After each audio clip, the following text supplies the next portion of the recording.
कोई बाप भला इतना सफा कैसे हो सकता है। अपनी बेटी की ख्वाहिशात का गला घोटकर उसको एक ऐसी सजा दी जाएगी जो सारी उम्र के लिए उस पे नकूश छोड़ जाएगी। अस्सलामुअलैकुम। ड्रामा सीरियल डायन की आने वाली एक साथ बहुत ही धमाकेदार होने वाली हैं। निहाल पे किसी सूरत भी जवार शाह के घर वालों का सितम कम होने का नाम नहीं ले रहा।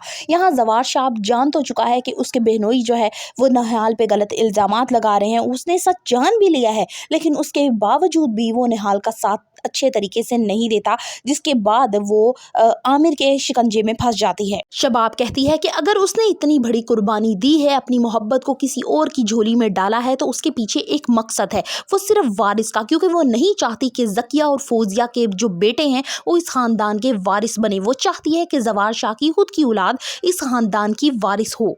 जवार शाह शबाब से कहता है कि वो निहाल को जल्दी तलाक दे देगा, तो शबाब यहाँ पे बहुत रोते हुए कहती है कि वो उसे बिल्कुल तलाक ना दे, वो एक ऐसी लड़की है जो उसके ख़ानदान को वारिस दे सकती है। शबाब यहाँ पे रोते हुए इल्तिजाएं करती है। अब क्या वाकई जवार शाह का दिल मोम हो जाएगा अपनी मोहब्बत के हाथों? जवार शाह के घर वाले निहाल को किसी सूरत उस घर में बर्दाश्त नहीं कर रहे। दोनों बहनें ये चाहती हैं कि जितनी जल्दी हो सके निहाल इस घर से चली जाए, क्योंकि वो नहीं चाहती कि जवार शाह की इससे औलाद हो। अगर औलाद हो गई तो निहाल का दर्जा जो है वो बढ़ जाएगा और एक दफा फिर वो दोनों बहनें जूते की नोक पर रखी जाएंगी, लेकिन वो ये बिल्कुल नहीं चाहती।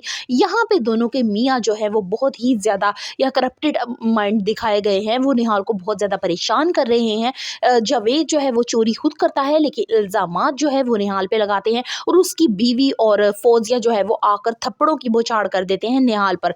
दूसरी तरफ आमिर जो है वो निहाल को पहले ही नजर देखते हुए उस पर अपनी नीयत खराब करके बैठा होता है। वो जानता है अच्छे तरीके से कि जो जवार शाह है वो निहाल को तो देखना पसंद नहीं करता, तो क्यों ना इस बहती गंगा में वो खुद भी हाथ धो ले। अब वो निहाल को बहुत ज्यादा परेशान करने लग जाता है। इन सारे इल्जामात के बाद निहाल अब जवार शाह के पास जाएगी और उससे कहेगी कि मोहब्बत तो मैंने आपके भाई यानी हुनैन शाह से की थी, मैं तो इसको जानती भी नहीं, ये मुझ पे गलत इल्जामात लगा रहा है। आपका इंसाफ तो बहुत सुना है, तो क्या आपका इंसाफ मेरे लिए नहीं है?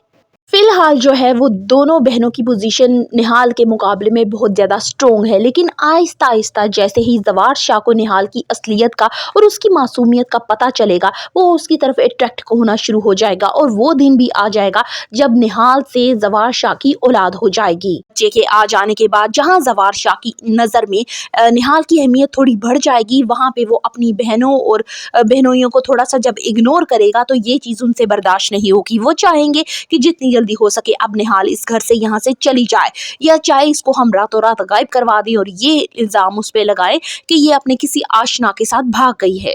ये चारों मिलकर निहाल के साथ फिर बहुत ही बुरा करने वाले हैं और इसको एक किस्म का जान से मार देने की कोशिश करेंगे और ये चीज़ देखेगी शबाब, लेकिन वो जाके किसी से कुछ नहीं कहेगी।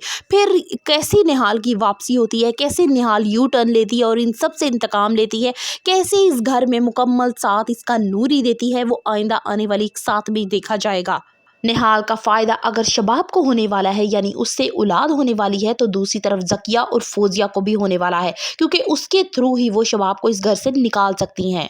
जवार शाह अच्छे तरीके से जानता है कि उसके बहनोई किस हद तक गिर सकते हैं, लेकिन जब निहाल उससे बात करती है तो वो निहाल की बात को सुनना गवारा नहीं करता और बाद में वही बहनोई निहाल पर इल्ज़ामात लगा देते हैं और जवार शाह उसे सच मानकर एक दफ़ा फिर निहाल को धक्का देकर घर से निकाल देता है।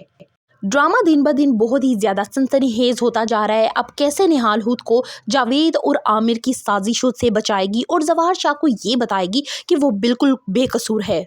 निहाल जवाहर शाह के घर में कैसे खुद का दिफा कर सकेगी जहां आसपास हर तरफ दुश्मन हो? For the further reviews of डायन करनी, subscribe my channel and like the video.